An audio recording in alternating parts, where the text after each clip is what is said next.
Welcome back to the show. You know, earlier today I had a chance to talk with Steve Sigler, the founder and president of the MSBL. We wanted to share with you our conversation from down at Tempe Diablo. Hi, Joel Becker standing here with Steve Sigler, the president and founder of the MSBL. And Steve, it's the 25th anniversary of the MSBL, MABL World Series. What does that mean to you? Well, it's a significant milestone for the league. It shows its longevity, how solid the organization is. It's a tribute to the people who've contributed over those 25 years. It's the league presidents, the players, the teams, the team managers who all help support the local leagues, the regional tournaments, and the national tournaments. And it also means to me that after 25 years, I'm quite aware of what a significant difference MSBL has made in so many people's lives, and it's a great gratifying factor for me. Absolutely. Now, back in 1988, East Coast versus West Coast, did you ever think that it was going to rise to this level? Of course not. My primary objective in the beginning of the league was to provide a forum for me to play. And after we started the Long Island League in 1986, we started National in 1988, with a trip to Los Angeles in 1987, where we took a team to play Dodgertown West. And after that trip, I knew that we needed to expose 30 and over baseball to many more people. Most people 30 and over thought at that time that they were relegated to softball, because the only baseball that would be available to them would be playing in 18 and over leagues where they were overmatched. They played 2 doubleheaders every Saturday and Sunday, too time consuming for a man with a wife and children. So we concepted and developed the Men's Senior Baseball League, which is basically one game on Sunday, one 9-inning game amongst your own contemporaries, whether it be 30 and over and 40 and over. And from that concept, we've evolved into a national organization with 45,000 members, 300 plus leagues. We had a national magazine. Now we have a terrific national website. 305 teams participating in our 25th anniversary in 30 separate divisions, including teams from Holland and St. Thomas and Canada. Well, we mentioned that it started out in New York, and then when it came to World Series time, it was East Coast, West Coast. How'd you come up with Phoenix as being the venue site? Who has the most spring training fields? Who probably has the best guarantee of weather during that time? The only 2 options were Florida or Arizona. And I took a flight out here, got a nice tour of the various facilities, found them very cooperative. They were receptive to the idea.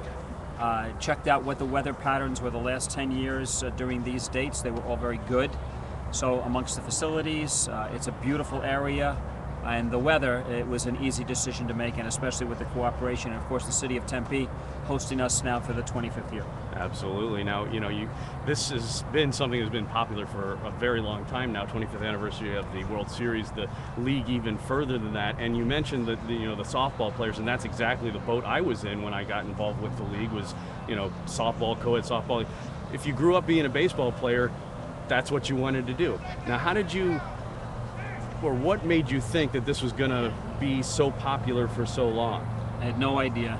As I said, at 38 years old, I hadn't played baseball since college.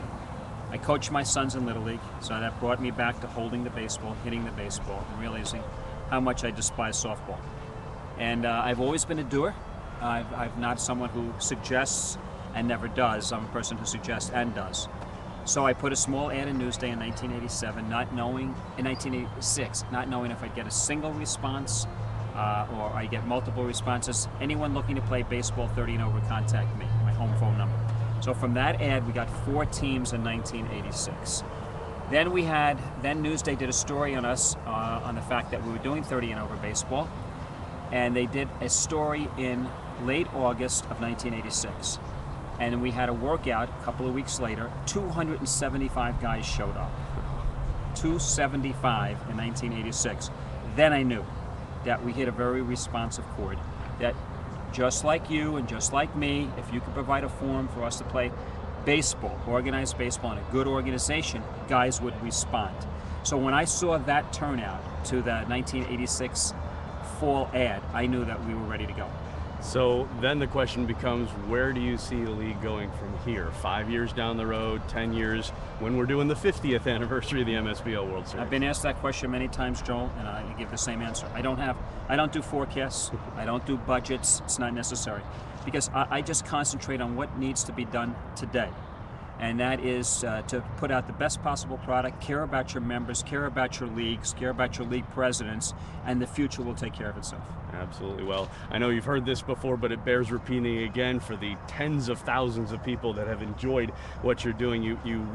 We all owe you a debt of gratitude for the wonderful league that you have put together. Well, thank you very much, Joel. And I owe those people who have supported me from day one and in the trying times a debt of gratitude as well. And we always try and say thank you, whether it's the World Series Hall of Fame, the National Hall of Fame, or the Lifetime Achievement Awards. Those people who are really special and have contributed, and without them, MSBL would not be what it is today without them. Thank you, Steve. You're welcome, Joel. That's Steve Sickler. Yeah. I'm Joel Becker, right here from Tempe Diablo Stadium. Okay. Let's check back in with Amber.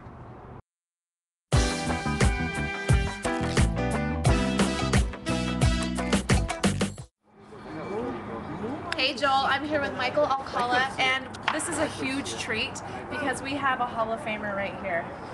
Michael, what'd you do? Well, I got inducted in 2010 for, bringing a few teams out here and winning some World Series, and so here I am. Yeah, here you are, and this is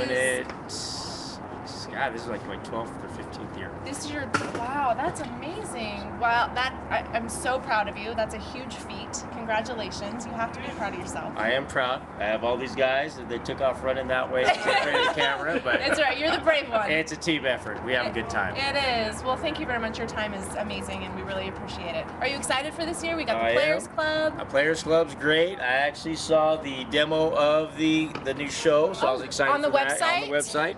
Check out the website. So I was excited for that. So, we're all having a good time. We won it last year, so we're trying to defend, so we'll see how it goes. Okay, awesome. Well, thank you so much. Make sure you stop by the Players Club and see me. I definitely will. Okay, good. I'll buy you a beer. There you go. Perfect.